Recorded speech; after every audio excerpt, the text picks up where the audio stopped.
Man, some of y'all won't understand the frustration of what happened to me tonight. So let me take y'all back to a dude named Draymond, right? I made a video talking about this dude who he's in my Dungeons and Dragons campaign that I'm in, right? He moved across the country to be with this girl he was dating. It turned out to be a disaster, right? I don't know what happened. Ever since then, though, since we realized it was a disaster and he realized it was a disaster, he has completely become annoying to me. I was the first one to be annoyed by him, and then everyone else started getting annoyed, and I was like, I told y'all so. It started where every week, remember, we play Sunday mornings on Discord. So every game we would play, if you're not familiar with Dungeons and Dragons, actually, you know what? I'm not even going to explain it. I'll tell you exactly what happened. So picture this. We're in a Dungeons and Dragons universe right now. You're in a fantasy world. My character, Aku, the character that I made, he's going through this tragic situation where a demonic figure is possessing him, and it's currently sending a meteor straight to the city. This meteor will explode and destroy everything in it.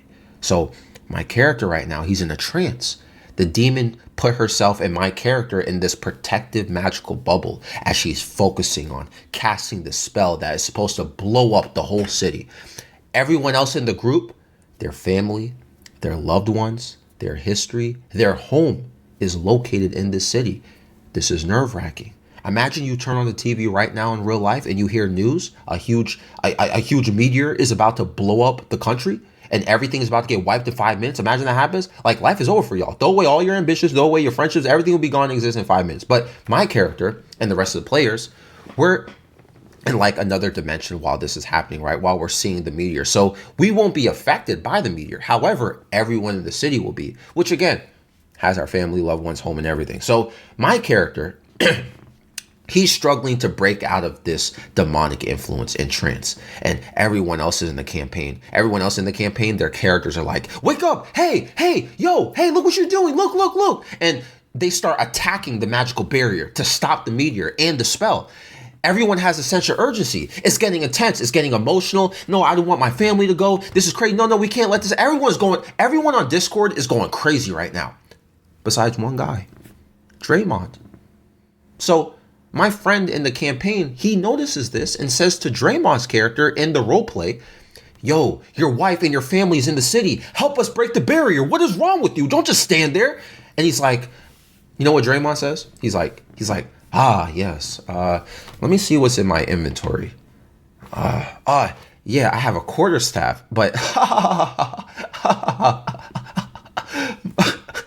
my strength is 8. So I have a -1 modifier. Oh man, this won't be good for the rolls. So this will probably be stupid of me to do. Bro, why are you talking out of character right now about this? You're ruining the vibe. Your character's family and your whole livelihood is about to get blown up, and your character is just doing nothing, and you're busy worried about game mechanics out of character. So the DM, the person who's running the game, is almost yelling at Draymond like, hello, what are you gonna do? Why is your character just standing there? And Draymond is like, okay. So he pulls out his quarterstaff, though I don't know if it came out of his backpack or something. I don't know if it could fit a quarterstaff. Anyway, then he swings at it, but I have a -1 in my roll. Let me roll my dice here. Let me add this -1 modifier. 7. Actually, can I use my sneak attack ability technically? Because this is the first turn in combat and it's a barrier, so it's not like it would see me coming. I should be able to use my sneak attack. And the DM or the host of the game just says no. And he says, okay, let me roll my damage dice. Man, low numbers. I should have multi-class into a barbarian. Anyway, my character still tries to resist the demonic spell and he gives up, right? The reason my character gives up from this is because my character feels that he's never in control of his poor decisions in life. So this is a deeply emotional moment and my character starts crying as he realizes this is it. The city is going to be gone. And the DM is prompting the rest of the players to say something to my character to help him snap out of this defeated mental state, right? So everyone is saying something. They're saying something encouraging to my character, like, hey, listen, it's like, they're trying to get him to make him, don't give up. Don't give up because you made decisions in the past that you regret and you feel like, you're relapsing and so forth, right? So when it's Draymond's turn, he's like, his character says, you're stronger than this, bro. You've gone a long way. Keep it up, man.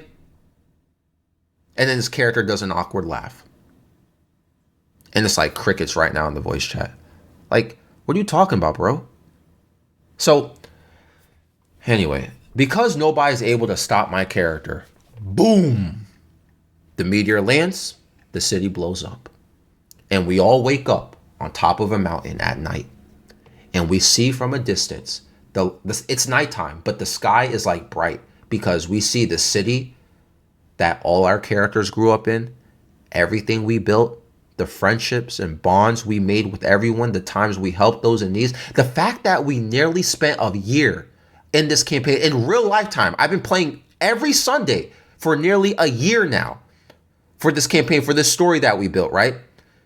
Every single game we play, 2 to 6 hours of building the city and trying to fix it and trying to do things and trying to make things happen, it's gone.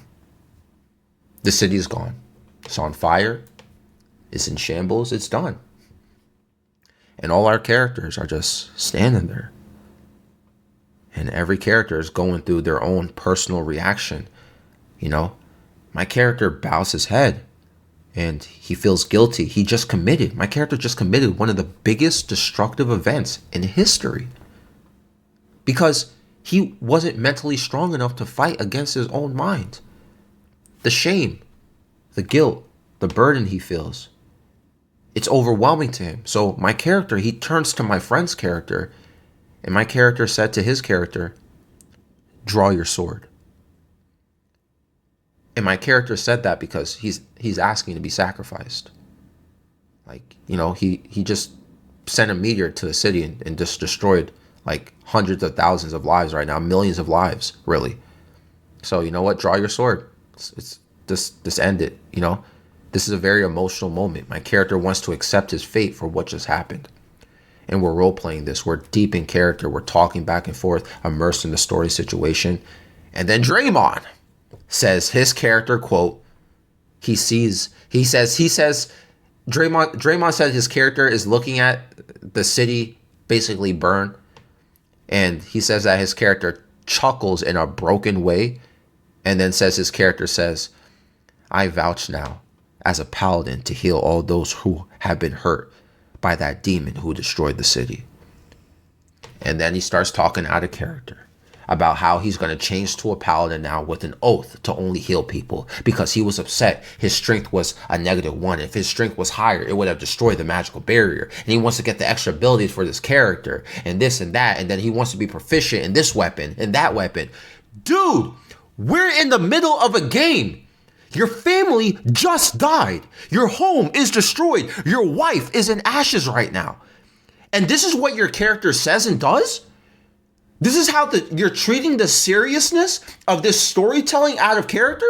This is how you're treating the seriousness of this one whole year of real life that we spent building a story together? You're so infatuated with game mechanics?